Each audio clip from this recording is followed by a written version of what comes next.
यहाँ सबैलाई जय मसीह। प्रभु यीशु ख्रीष्टको नाममा सबैजनालाई ख्रीष्टीय अभिवादन फेरि पनि जय मसीह भन्न चाहन्छु। परमेश्वरलाई धन्यवाद होस् आजको यस सुन्दर बिहानी फेरि पनि हामीलाई सुरक्षित रहेर स्वस्थ भएर फेरि पनि परमेश्वरको आराधना सङ्गति र उहाँको वचन पढाइमा यो समय दिनुभएको छ। यसको निम्ति परमेश्वरलाई धन्यवाद र सम्पूर्ण यहाँहरू जतिजना उपस्थित हुनुहुन्छ प्रभुका प्रियजनहरूप्रति म हार्दिक आभार प्रकट गर्न चाहन्छु र यहाँहरू सबैलाई स्वागत गर्न चाहन्छु। आज यस बिहानी यहाँहरूको बिचमा मैले परमेश्वरको वचन लुकाको पुस्तक 19 अध्यायबाट ल्याउन चाहिरहेको छु। लुकाको पुस्तक 19 अध्याय 11 देखि हामी 27 पदसम्म हेर्नेछौँ। लुकाको पुस्तक 19 अध्यायको 11 देखि 27 पदसम्म। यहाँनिर लेखिएको यस्तो छ, तपाईसँग बाइबल छ भने यहाँहरूले पनि आफूसँग पल्टाउन सक्नुहुन्छ र हेर्न सक्नुहुन्छ। म हामी सबैको निम्ति यहाँबाट पढ्नेछु। लुकाको पुस्तक 19 अध्यायको 11 देखि 27 पदसम्म। 11 पद। तिनीहरूले यो कुरा सुन्दै गर्दा उहाँले तिनीहरूलाई एउटा दृष्टान्त भन्न लाग्नुभयो। उहाँ यरुसलेमको नजिकै हुनुहुन्थ्यो अनि मानिसहरूले परमेश्वरको राज्य तुरुन्तै प्रकट हुन लागेको छ भन्ने सम्झेका थिए। उहाँले भन्नुभयो, एकजना खानदानी मानिस एउटा राज्य प्राप्त गरी फर्किआउन भनी कुनै टाढा देशमा गए। तिनले आफ्ना 10 जना नोकरहरूलाई बोलाएर तिनीहरूलाई 10 सुनका सिक्का दिएर भने, जबसम्म म फर्किआउँदिन यसबाट व्यापार गर। 14 पद। तर तिनका प्रजाहरू तिनलाई घृणा गर्थे र तिनीहरूले तिनको पछि पछि यसो भनेर दूतहरूलाई पठाए, तिनले हामीमाथि राज गरेका हामी चाहँदैनौँ। तब राज्य अधिकार पाई तिनी फर्केपछि आफूले पैसा दिएका नोकरहरूलाई आफू कहाँ बोलाउने हुकुम दिए अनि व्यापारबाट तिनीहरूले कति नाफा गरे भन्ने तिनले जान्न चाहे। 16 पद। तब पहिलो आएर यसो भन्यो, मालिक, तपाईँको सिक्काले अझै 10 सिक्का कमाएको छु। तिनले त्यसलाई भने, स्याबास असल नोकर, त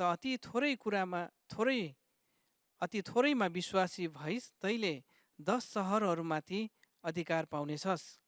दोस्रो आएर यसो भन्यो, मालिक, तपाईँको सिक्काले अरू 5 सिक्का कमाएको छु। तिनले त्यसलाई भने, तैले पनि 5 सहरमाथि अधिकार पाउनेछस्। अर्को आएर यसो भन्यो, मालिक, हेर्नुहोस्, तपाईँको सिक्का यहाँ छ। यो मैले रुमालमा बाँधेर राखेको थिएँ। म तपाईँसँग डराएँ, किनकि तपाईँ कठोर मानिस हुनुहुन्छ। जे राख्नु भएन त्यो लिनुहुन्छ र जे छोड्नु भएन त्यसैको कटनी गर्नुहुन्छ। 22 पद। तिनले त्यसलाई भने, तेरै मुखको कुराबाट म तेरो इन्साफ गर्नेछु। ए दुष्ट नोकर, जे राखिन त्यो लिने र जे छरिन त्यसको कटनी गर्ने म कठोर मानिस हुँ भनेर तैले जानेकै थिइस्। तब मेरो सिक्का बैंकमा किन राखिनस् त? म आएर ब्याजसहित त्यो पाउने थिएँ। 24 पद।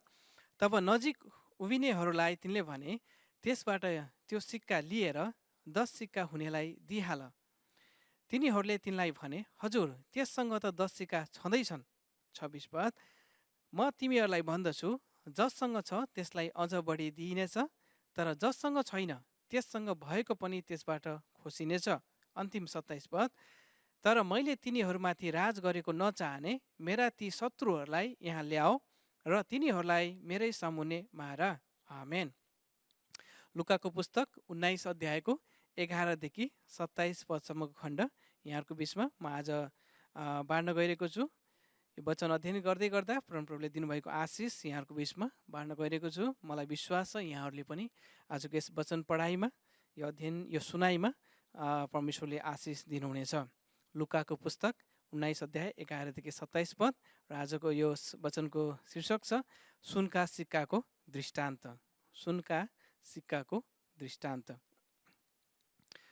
हामीले यो खण्डलाई हेर्दाखेरि योभन्दा अघिल्लो खण्डमा 19 अध्यायमा कर उठाउने जखायस र येशूको बिचमा भएको कुराकानी, येशू जखायसको घरमा गएर उसको घरमा खानपिन गर्नुभएको छ। साथसाथै उहाँका चेलाहरू र अन्य धेरैजना मानिसहरूले यसोलाई पछ्याएका छन् र उनीहरू पनि त्यो ठाउँमा छन्। जब उहाँले जखायसको घरमा खानपिन गर्नुभयो, त्यस पछाडि जखायसले पनि येशू ख्रीष्टमाथि विश्वास राखेको कुरा हामी देख्दछौँ। प्रभु येशूले त्यहाँ उनको घरमा भन्नुभएको छ, आज यस घरमा मुक्ति आएको छ किनकि यिनी अब्राहमका छोरा हुन्, किनभने मानिसको पुत्र हराएकालाई खोज्न र बचाउन आएको हो। जब प्रभु येशूले यो कुराहरू त्यहाँनिर रहँदाखेरि परमेश्वरको राज्यको विषयमा पनि त्यहाँ शिक्षा दिनुभएको छ। थुप्रै कुराहरू अघिल्ला घटनाहरूमा, अघिल्ला खण्डहरूमा चेलाहरूलाई अनि मानिसहरूको भिडलाई परमेश्वरको राज्यको विषयमा सिकाउनु भयो, शिक्षा दिनुभयो। अनि जब मानिसहरूले त्यो सुने, त्यो सुन्दै गर्दा यो 11 पद यसरी सुरु हुन्छ, तिनीहरूले यी कुरा सुन्दै गर्दा उहाँले तिनीहरूलाई एउटा दृष्टान्त भन्न लाग्नुभयो। परमेश्वरको राज्यको विषयमा उहाँले अघिल्ला खण्डहरूमा थुप्रै शिक्षाहरू दिनुभएको छ। विभिन्न उदाहरणहरू, विभिन्न दृष्टान्तहरूद्वारा उनीहरूलाई बुझाउने प्रयास गर्नुभएको छ। र अब यहाँनिर चाहिँ आएर यसोले एउटा दृष्टान्त दिन लाग्नुभयो। अनि उहाँ चाहिँ यरुसलेमको नजिकै हुनुहुन्थ्यो अनि मानिसहरूले परमेश्वरको राज्य तुरुन्तै प्रकट हुन लागेको छ भन्ने सम्झेका थिए। अनि त्यो सन्दर्भमा उहाँले चाहिँ एउटा यो दृष्टान्त, सुनका सिक्काको दृष्टान्त अनि उहाँले भन्नुभयो। विशेष गरी यो सुनका सिक्काको दृष्टान्तको उद्देश्य भनेको येशू ख्रीष्टले ती मानिसहरू जसले उहाँको शिक्षा सुनिरहेका थिए परमेश्वरको राज्यको विषयमा, अनि उनीहरूले यो सम्झेका थिए कि अब चाहिँ तुरुन्तै परमेश्वरको राज्य आउन लागेको छ, तुरुन्तै प्रकट हुन लागेको छ। अब केही समय पछाडि परमेश्वरको राज्य तुरुन्तै आइहाल्छ। त्यो समयमा यहुदी मानिसहरूको विश्वास, उनीहरूको बुझाइ भनेको उनीहरूले वर्षौँदेखि मसिहा अर्थात् ख्रीष्टलाई अर्थात् येशूलाई पर्खिरहेका थिए। उनीहरू त्यो समयमा, त्यो कालखण्डमा, त्यो इतिहासमा चाहिँ आजभन्दा 2000 वर्ष अगाडिको कुरा हो। त्यति बेला चाहिँ अनि यरुसलेम, इस्रायल राज्य रोमी साम्राज्यको अधीनमा थियो। अनि उनीहरू चाहिँ त्यो रोमी साम्राज्यको अधीनमा रहेको हुँदाखेरि उनीहरू त्यो बन्धनमा, उनीहरूको कानुन मुनि रहेर उनीहरू चाहिँ जिरहेका थिए र उनीहरू सङ्कष्टमा, होइन, उनीहरू पेलानमा, उनीहरू चाहिँ दबावमा, उनीहरू चाहिँ उत्पीडनमा जिरहेका थिए। र उनीहरूको पुरानो करारमा परमेश्वरले दिनुभएको वचनअनुसार उनीहरूले यो आशा गरेका थिए, यो विश्वास गरेका थिए कि परमेश्वरले भविष्यमा एकजना मसिहा दिनुहुन्छ अथवा ख्रीष्ट दिनुहुन्छ जसले चाहिँ जो चाहिँ राजा हुनुहुनेछ र संसारमा भएका सबै शासनहरूमाथि शासन गर्नुहुनेछ, अधिकार गर्नुहुनेछ। त्यस्तो शक्तिशाली राजा चाहिँ परमेश्वरले हामी इस्राएलीहरूको निम्ति दिनुहुन्छ भनेर उनीहरूले यो विश्वास राख्दथे। र जब प्रभु येशू ख्रीष्टले यो समयमा मानिसहरूलाई परमेश्वरको राज्यको विषयमा बताउनु भयो, शिक्षा दिनुभयो, उनीहरूको बुझाइ चाहिँ एउटा भौतिक राज्य, एउटा भौतिक राजा, सांसारिक राजा, शक्तिशाली राजा, शक्तिले परिपूर्ण भएको, सबैमाथि अधिकार गर्ने र उनीहरूलाई छुटकारा दिने, उनीहरूलाई चाहिँ छुटकारा दिने खालको चाहिँ उनीहरूको एउटा बुझाइ थियो। र उनीहरूले चाहिँ अब तुरुन्तै परमेश्वरको राज्य शक्तिशाली रूपमा चाहिँ यो संसारमा आउँछ र इस्रायल अथवा यरुसलेम चाहिँ संसारको केन्द्र भएर सबैमाथि, सबै राज्यहरूमाथि, सबै जातिहरूमाथि चाहिँ येशू ख्रीष्टले अर्थात् मसिहाले चाहिँ राज्य गर्नुहुन्छ भन्ने खालको उनीहरूको बुझाइ थियो। र यो बुझाइमा, उनीहरूको बुझाइमा चाहिँ प्रभु येशू ख्रीष्टले उनीहरूलाई परमेश्वरको राज्यको विषयको एउटा रहस्य अथवा एउटा नयाँ कुरा चाहिँ उहाँले यो दृष्टान्त मार्फत उनीहरूलाई बुझाउनुहुन्छ कि परमेश्वरको राज्य तुरुन्तै अब प्रकट हुन लागेको छैन, तुरुन्तै शक्तिशाली रूपमा जसरी उनीहरूले बुझेका छन् त्यो प्रकारले आउने छैन र त्यसलाई चाहिँ अझ केही समय लाग्नेछ भन्ने विषयमा चाहिँ त्यो सन्दर्भमा प्रभु येशूले यहाँनिर एउटा दृष्टान्त दिनुभयो। उहाँले यसरी बाँड्नुभयो कि एकजना खानदानी मानिस एउटा राज्य प्राप्त गरी फर्किआउन भनी कुनै एउटा टाढा देशमा गए अनि तिनले आफ्ना 10 जना नोकरहरूलाई बोलाएर 10 सुनका सिक्का उनीहरूलाई दिए र भने, जबसम्म म फर्किआउँदिनँ त्यसबाट व्यापार गर। अर्थात् 10 जना नोकरहरूलाई जब त्यो खानदानी मानिसले बोलाए अनि त्यस पछाडि उनीहरूलाई एक एकवटा सिक्का गरेर 10 जनालाई त्यो व्यापारको निम्ति चाहिँ दिए। अनि त्यस पछाडि तर तिनका प्रजाहरू, त्यो मानिसका प्रजाहरूले चाहिँ उनले राज्य गरेको चाहिँ उनीहरू चाहँदैनथे, घृणा गर्दथे। उनीहरूले भन्दथे कि तिनले हामीमाथि राज गरेको हामी चाहँदैनौँ। तर जब राज्य अधिकार पाइकन ती खानदानी मानिस फर्केर आइसके पछाडि चाहिँ उनले त्यहाँ भएका आफ्ना 10 जना नोकरहरूलाई बोलाए र उनीहरूले व्यापारबाट के कति नाफा गरे भन्ने तिनले जान्न चाहे र उनीहरूबाट हिसाब किताब लिन चाहे। अनि त्यसै क्रममा चाहिँ यहाँ 3वटा नोकरको उदाहरणहरू दिएको छ। अनि पहिलो नोकर आउँदछन् र उनले भन्दछन् कि मालिक तपाईँको सिक्काले अझै 10 सिक्का कमाएको छु। तिनले त्यसलाई भने, स्याबास असल नोकर, त अति थोरै कुरामा विश्वासी भइस्, तैँले 10 सहरमाथि अधिकार पाउनेछस्। दोस्रोले पनि आएर त्यसै भन्यो, मालिक तपाईँको सिक्काले मैले अरू 5 सिक्का कमाएको छु। अनि उनलाई पनि ती मालिकले भने, तैँले पनि अब 5 सहरमाथि अधिकार पाउनेछस्। अनि अन्तिममा अर्को एकजना नोकर आएर यसरी भन्दछ, मालिक हेर्नुहोस्, तपाईँको सिक्का यहाँ छ, यो मैले रुमालमा बाँधेर राखेको थिएँ। म तपाईँसँग डराएँ, किनकि तपाईँ कठोर मानिस हुनुहुन्छ, जे राख्नु भएन त्यो लिनुहुन्छ र जे छर्नु भएन त्यसैको कटनी गर्नुहुन्छ। मालिकलाई यो कुराप्रति नमिठो लाग्यो। उनले भने, तेरै मुखको कुराबाट म तेरो इन्साफ गर्नेछु। ए दुष्ट नोकर, जे राखिन त्यो लिने र जे छरिन त्यसको कटनी गर्ने म कठोर मानिस हुँ भनेर तँलाई मेरो बारेमा थाहा थियो भने तैँले किन त्यो सिक्का चाहिँ, त्यो पैसा चाहिँ बैङ्कमा राखिनस् त? अनि म आउँथेँ र ब्याजसहित त्यो फिर्ता लिने थिएँ। अनि जब मालिकलाई त्यो उनको जब हिसाब किताब सुन्दाखेरि नरमाइलो लाग्छ, नमजा लाग्छ, अनि त्यस पछाडि उनले चाहिँ अरू मानिसहरूलाई भन्दछन् कि उसको पैसा त्यो सिक्का खोसेर लिएर चाहिँ 10 सिक्का हुनेलाई दिइहाल। त्यहाँनिर ती मानिसहरूले बुझ्न सक्दैनन्, जोसँग छ उसलाई किन बढी दिने। अनि यहाँनिर त्यो मालिकले भन्दछन् कि जससँग छ त्यसलाई अझ बढी दिनेछ, तर जससँग छैन त्योसँग भएको पनि खोसिनेछ भनेर। अनि तर मैले तिनीहरूमाथि राज गरेको नचाहने शत्रुहरूलाई पनि यहाँ ल्याऊ र तिनीहरूलाई मेरो सामुन्ने मार भनेर यसरी दृष्टान्त चाहिँ प्रभु यीशुले बाँड्नुहुन्छ। र यहाँनिर हेरौँ, अब यो एकजना खानदानी मानिसलाई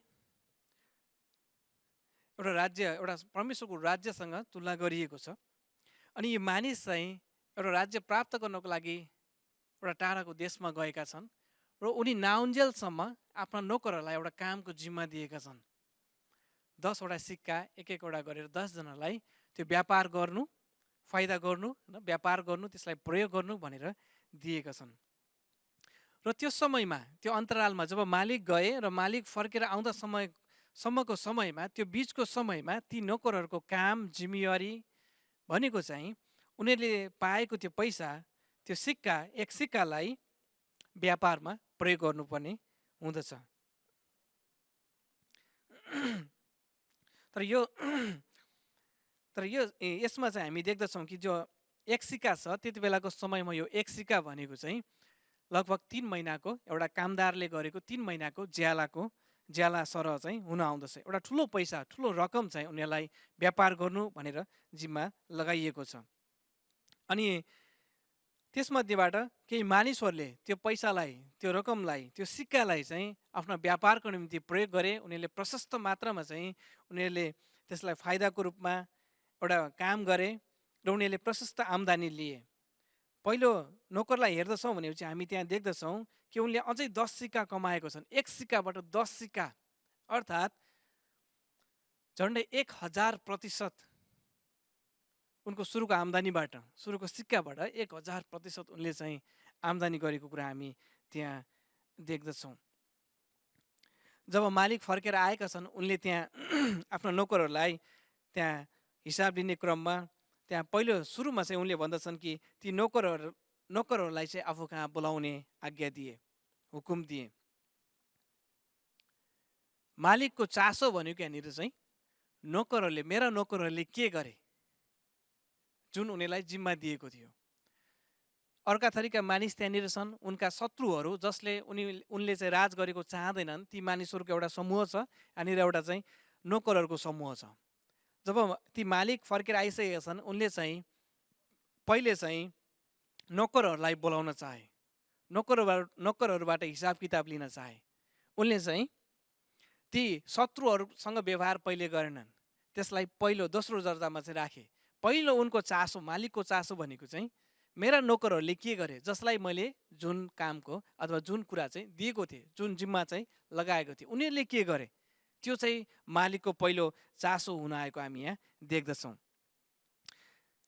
त्यसैले प्रियजनहरू, तपाईँ र म पनि प्रभु येशू ख्रीष्ट यो संसारबाट आजभन्दा 2000 वर्ष अगाडि शारीरिक रूपमा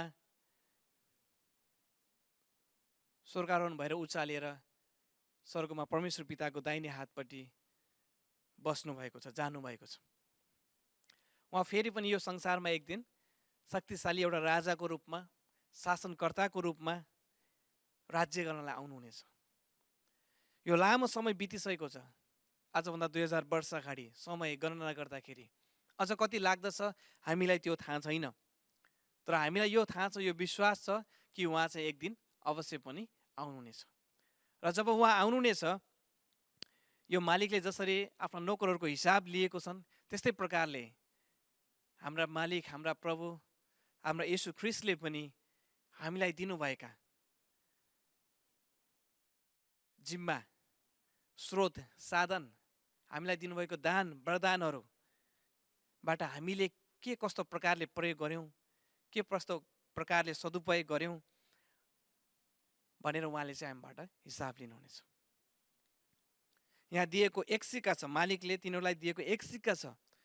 र आज तपाईँ र मलाई हाम्रा प्रभु, हाम्रा मालिक, हाम्रा येशू ख्रीष्टले तपाईँ र मलाई थुप्रै ती वरदानहरू, दानहरू, क्षमताहरू अथवा स्रोत साधनहरू यो संसारमा प्रभु येशू ख्रीष्ट नआउन्जेलसम्म ती सबै कुरालाई परिचालन गरेर परमेश्वरको निम्ति जिउनको लागि, उहाँको गवाहीको निम्ति जिउनको लागि हामीलाई ती सबै कुराहरू दिनुभएको छ।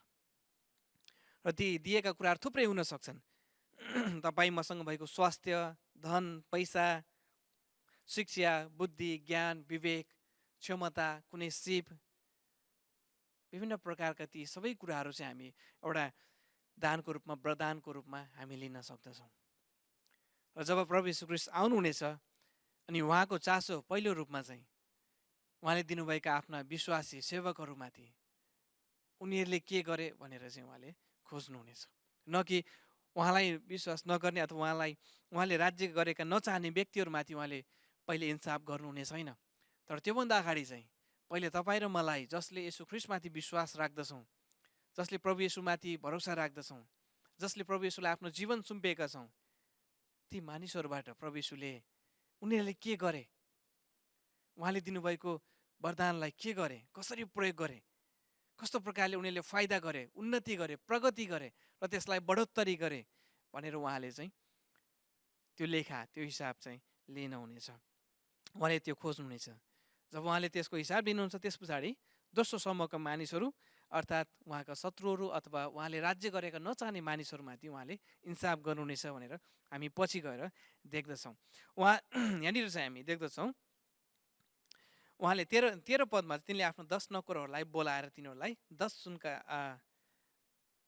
फर्केर आयो, माफ गर्नुहोस्, 15 पदमा जब फर्केर आइसके पछाडि आफूले पैसा दिएका नोकरहरूलाई आफू कहाँ बोलाउने हुकुम दिए र अनि व्यापारबाट तिनीहरूले कति नाफा गरे भन्ने तिनले चाहिँ जान्न चाहे। पहिलो त्यो मालिकको चासो भनेको चाहिँ मेरा नोकरहरूले कतिको व्यापार गरे, कतिको त्यसको चाहिँ सदुपयोग गरे। त्यसैले तपाईँ र म पनि प्रभु येशूले दिनुभएका सम्पूर्ण थुप्रै वरदानहरू हुन सक्छन्, दानहरू हुन सक्छन्, क्षमताहरू हुन सक्छन्।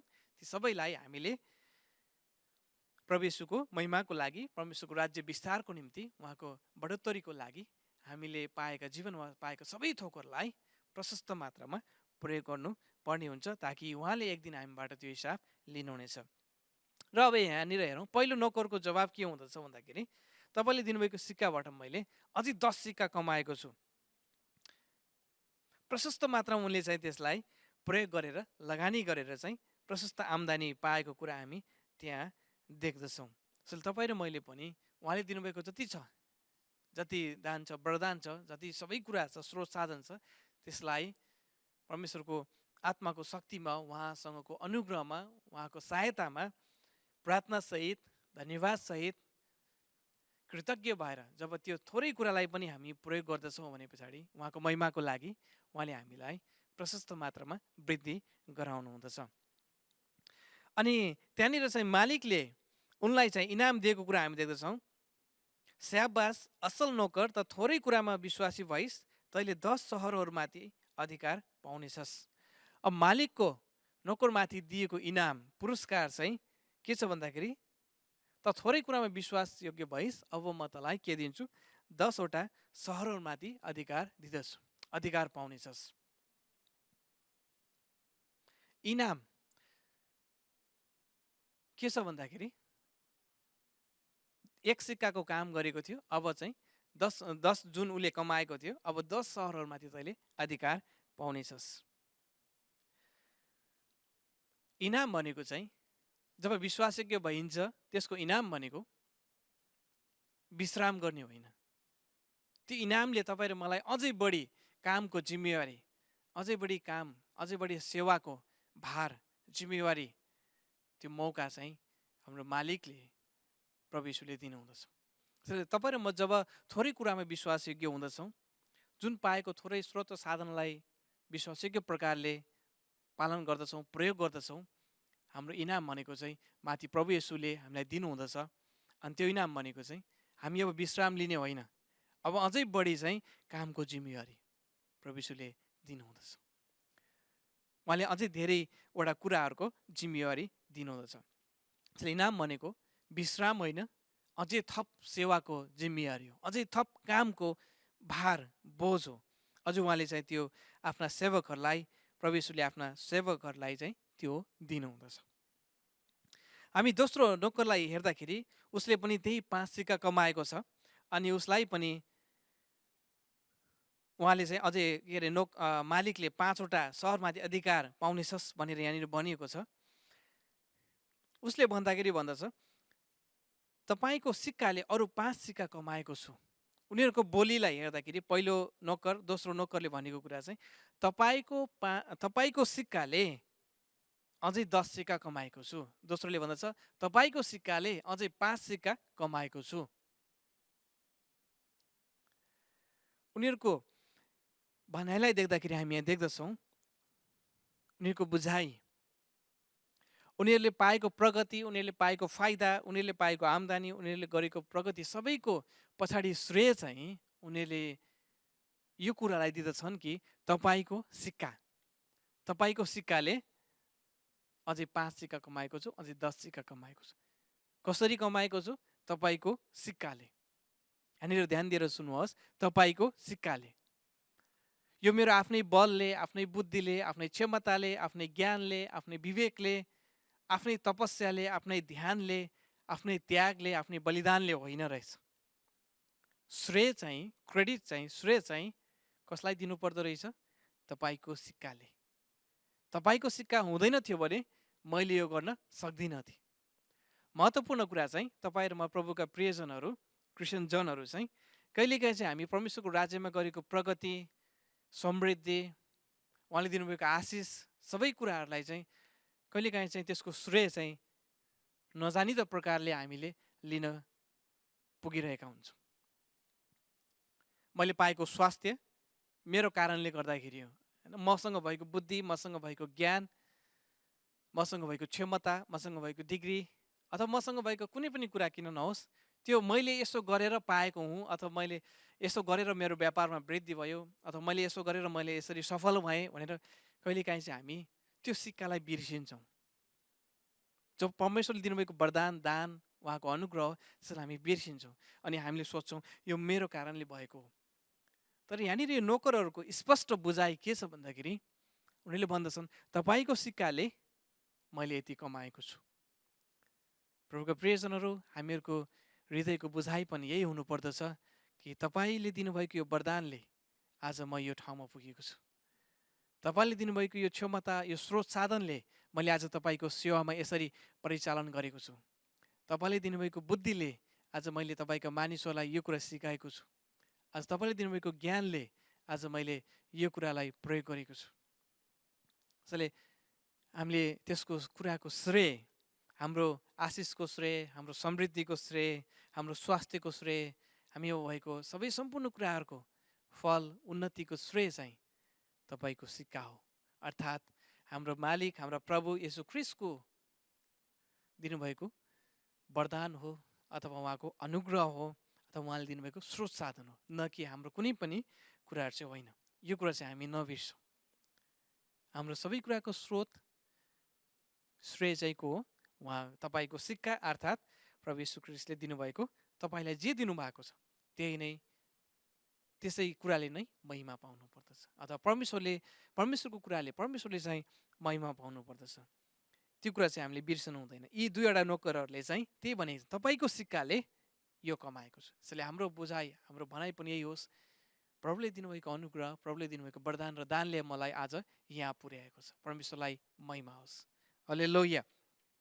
त्यस पछाडि तलतिर गयौँ भने पछाडि हामी तेस्रो नोकरले अलिकति नमजा भएको नरमाइलो भएको कुरा हामी देख्दछौँ। उसले भन्दछ मैले तपाईँको सिक्कालाई चाहिँ रुमालमा बाँधेर राखेँ। तपाईँ कठोर मानिस हुनुहुन्छ भनेर मैले थाहा थियो होइन, उसले थाहा थियो। त्यस पछाडि चाहिँ उसले चाहिँ त्यो सिक्कालाई प्रयोग गरेन, त्यसको सट्टामा रुमालमा चाहिँ बाँधेर राखे भनेर चाहिँ भनेको छ। अर्थात् उसले पाएको सिक्काको कुनै पनि उपलब्धि भएन। जे मालिकले दिएको थियो त्यसै फिर्ता पाउनु भयो। मालिकले त्यहाँ भन्दछ कि यहाँनिर यदि तँलाई त्यो थाहा थियो भने पछाडि बरु बैङ्कमा गएर राखेको भए त मैले त्यसको ब्याजसहित फिर्ता पाउने थिएँ। केही न केही त त्यसको ब्याज त आउने थियो। तर यो लामो समयसम्म म गएर फर्केर आउँदासम्ममा त्यो पैसाको कुनै पनि के भएन, प्रयोग भएन। अर्थात् यहाँनिर हामी देख्दछौँ कि त्यो नोकरको अल्छेपना अथवा अनाज्ञाकारिता।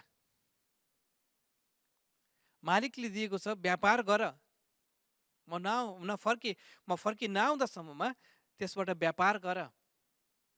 तर उसले व्यापार गर्नुको साटो त्यो पैसालाई लिएर चाहिँ रुमालमा बाँधेर राखेको छ। त्यसको कुनै व्यापार भयो भएन। अर्थात् मालिकले दिएको आज्ञालाई पालन गरेको छैन। अर्थात् उसको जीवनमा अनाज्ञाकारिता भयो, आज्ञा पालन भएन। त्यसै कारणले तलतिर गएर चाहिँ उसलाई त्यहाँ इन्साफको कुरा गरिएको छ। त्यसैले प्रभु यीशुले पनि, हाम्रो मालिक प्रभु यीशुले पनि तपाईँ र मलाई यो जीवनलाई जिउनको लागि, सम्पूर्ण प्रकारले जिउनको लागि, प्रशस्त प्रकारले जिउनको लागि यो जीवन दिनुभएको छ। यूहन्ना 10:10 प्रभु यीशुले भन्नुहुन्छ, म त चोर त चोर्न र मार्नलाई आउँछ, तर म त तिमीहरूलाई प्रशस्त मात्रामा जीवन दिनलाई आएँ भनेर प्रभु यीशुले भन्नुहुन्छ। सर तपाईँ र म यहाँ जिउँदाखेरि प्रशस्त प्रकारले, पुरा प्रकारले, सम्पूर्ण प्रकारले यो जीवनलाई जिउनु पर्दछ। उहाँको अनुग्रहमा, उहाँको अनुग्रह, उहाँको प्रेममा रहेर अर्थपूर्ण प्रकारले यो जीवनलाई पुरा रूपले जिउनको लागि, एउटा मानिस भएर पुरा रूपले जिउनको लागि उहाँले हामीलाई चाहनुहुँदछ। र त्यस क्रममा उहाँले हामीलाई विभिन्न दान र प्रदान दिनुभएको छ ताकि जीवन चाहिँ प्रशस्त प्रकारले जिउन सक। तर समस्या चाहिँ यहाँनिर के भयो भन्दाखेरि यो नोकरको उसले चाहिँ आज्ञालाई पालन गरेन, ऊ अनाज्ञाकारिता भयो र उसले आफ्नो मालिकलाई कठोर रूपमा चिन्यो। अनि हामी देख्दछौँ कि उहाँले दिनुभएको कुरालाई जब हामी प्रयोग गर्दैनौँ, त्यसलाई हामी प्रशस्त प्रकारले लगानी गर्दैनौँ,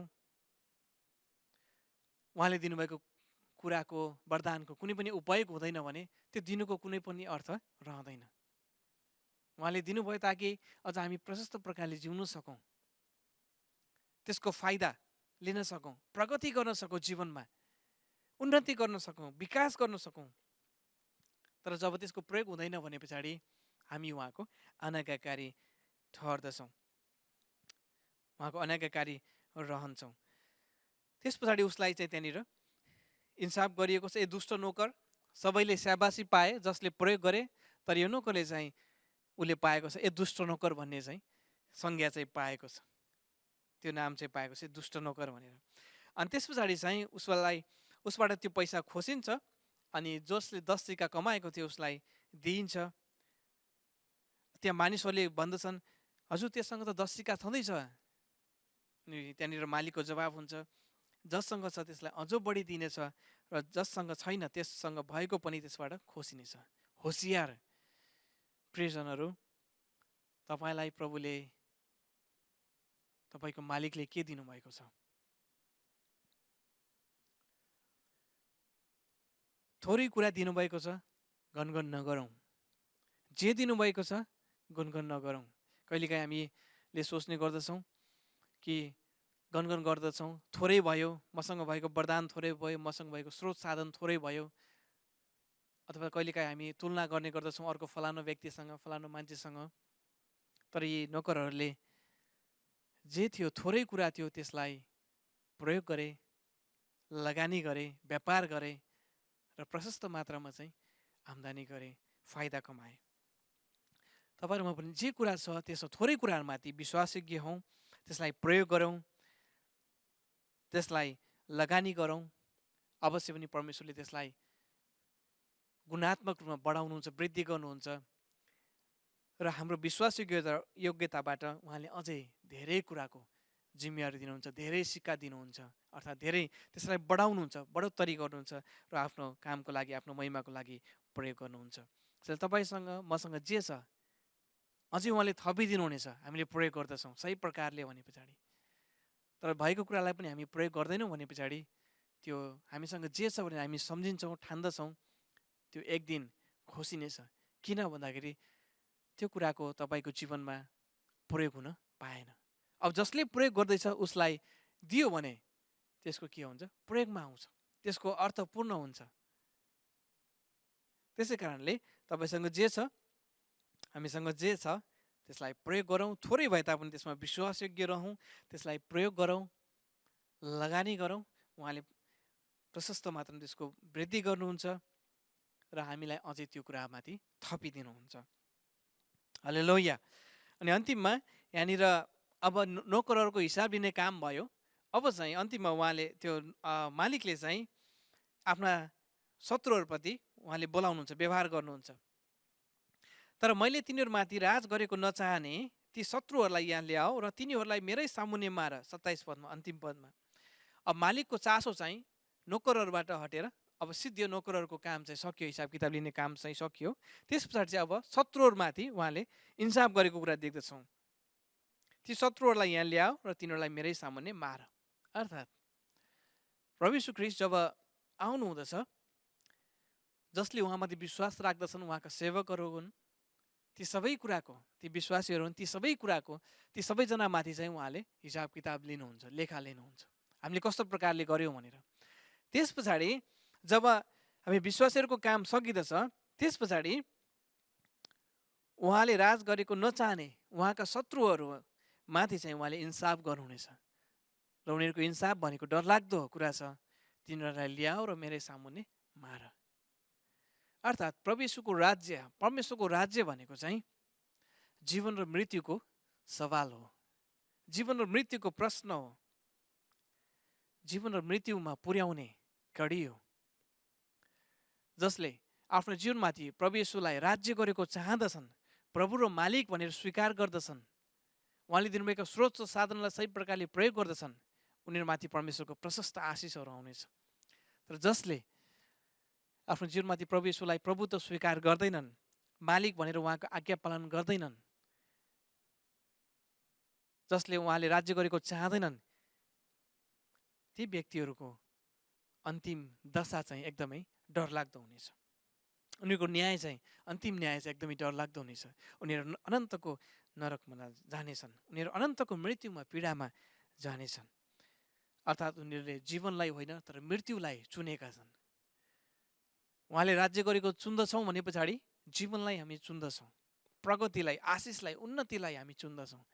उहाँले राज्य गरेकोलाई हामीलाई, हाम्रो जीवनमाथि उहाँले राज्य गरेको कुरालाई हामी चुन्दैनौँ, अर्थात् उहाँले राज्य गरेको हामी चाहँदैनौँ भने पछाडि मृत्युलाई चुन्दछौँ। अर्थात् हामी अनन्तको मृत्यु, न्याय अथवा दण्डलाई हामी चुन्दछौँ भन्ने कुरा हामी यो दृष्टान्तबाट देख्दछौँ। समग्रमा अन्तिममा चाहिँ हेर्दाखेरि यो दृष्टान्तबाट प्रभु यीशुले त्यहाँ भएका मानिसहरू, त्यो चेलाहरू, जो भिड थियो, ती मानिसहरूलाई प्रभु यीशुले एउटा सत्यता, यो सिद्धान्त सिकाउनु भयो, यो सत्यता सिकाउनु भयो कि परमेश्वरको राज्य तुरुन्तै प्रकट हुँदैन। तिमीले जुन कुरा सोचिरहेका छौ त्यस्तो प्रकारले अहिले नै परमेश्वरको राज्य शक्तिशाली रूपमा अन्तिम समय आएको छैन, उहाँ आउनु यसरी आउने छैन।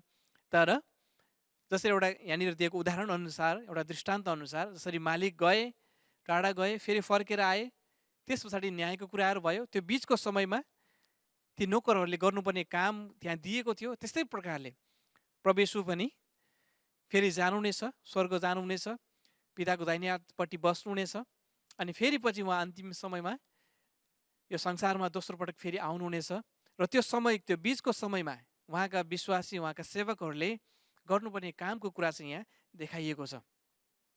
उहाँ फर्केर आउँदासम्ममा परमेश्वरको राज्य कतिपटक मानिसहरूलाई ढिलो भयो, प्रवेश आउन ढिलो भयो भनेर हामी सोच्ने गर्दछौँ, तर त्यो उहाँको समयमा पुरा हुनेछ। अनि तर त्यो समयको बिचमा चाहिँ हामीले गर्नुपर्ने, हामी विश्वास गर्ने मानिसहरूले, उहाँका सेवकहरूले गर्नुपर्ने कुरा चाहिँ विश्वासयोग्य प्रकारले उहाँले दिनुभएका वरदानहरूलाई प्रयोग गर्नुपर्ने हाम्रो दायित्व रहेछ। त्यस पछाडि त्यहाँ लेखाको काम, लेखा लिने काम हुन्छ, न्यायको काम हुन्छ, त्यहाँ दण्ड दिने, पुरस्कृत गर्ने कुराहरू पनि त्यहाँ हुँदछन्। त्यो चाहिँ अन्तिमको समयमा हुनेछ। र अहिलेको समयमा, बिचको समयमा 2000 वर्ष अगाडि प्रभु येशू स्वर्गारोहण भएर माथि जानुभयो र फेरि अब कति 100 वर्ष अथवा 1000 वर्ष अथवा कति दिनपछि प्रभु येशू आउनुहुन्छ, दिनको बारेमा थाहा छैन, तर वचन, बाइबलको वचन अनुसारले उहाँ अवश्य पनि एक दिन आउनुहुनेछ।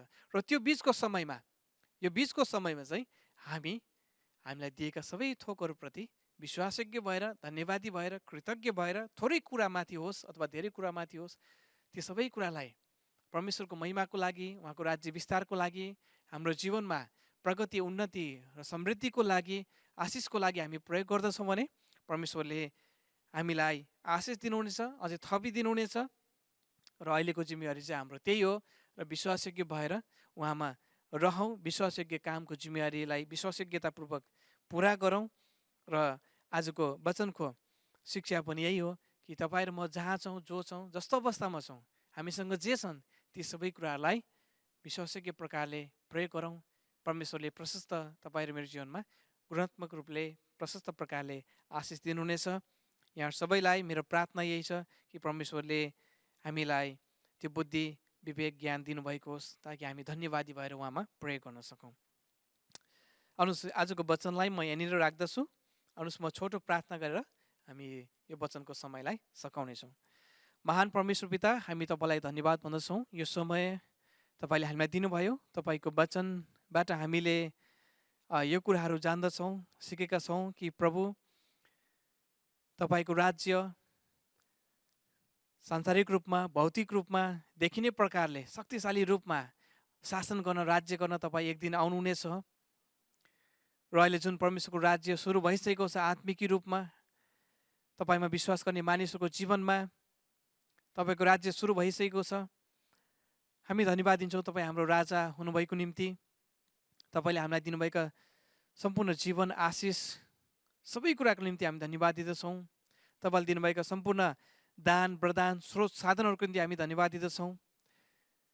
र प्रभु, हामी क्षमा माग्दछौँ कहिलेकाहीँ हामी त्यो कुराहरूलाई थोरै भयो भनेर गनगन गरेर, कतिपय अनाज्ञाकारी भएर ती कुराहरूलाई प्रयोग गरेका हुँदैनौँ। प्रभु, हामीलाई क्षमा गर्नुहोस्।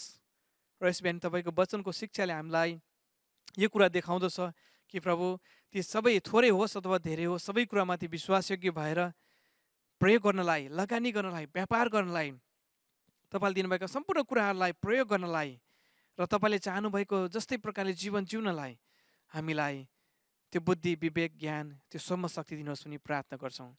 तपाईँका प्रियजनहरू जसले यो वचन तपाईँको सुन्नुभयो, त्यो सबैमा तपाईँ प्रभुको अनुग्रह होस् र त्यो बुद्धि दिनुहोस्, त्यो विश्वासयोग्यता दिनुहोस् ताकि हामी प्रयोग गर्न सकौँ र एक दिन तपाईँको अगाडि उभिँदाखेरि असल र विश्वासयोग्य नोकर भनेर त्यो सुन्न पाऊँ र तपाईँको महिमा गर्न पाऊँ। प्रभु, धन्यवाद छ हे परमेश्वर पिता। तपाईँको राज्य विस्तारको निम्ति हामी हरेकको जीवनलाई प्रशस्त मात्रामा चलाउनुहोस्, प्रयोग गर्नुहोस् भनिकन बिन्ती गर्दछौँ। धन्यवाद प्रभु। तपाईँको वचन पढाइमा आशिष भएको होस्। हामी प्रत्येकमाथि तपाईँ प्रभुको अनुग्रह, आशिष, कृपा दिनुभएको होस्। धन्यवाद सहित यो सबै कुराको लागि धन्यवाद चढाउँदै, यो बिन्ती प्रार्थना चढाउँदै आशिष माग्छौँ यसो प्रभुको नाममा। आमेन।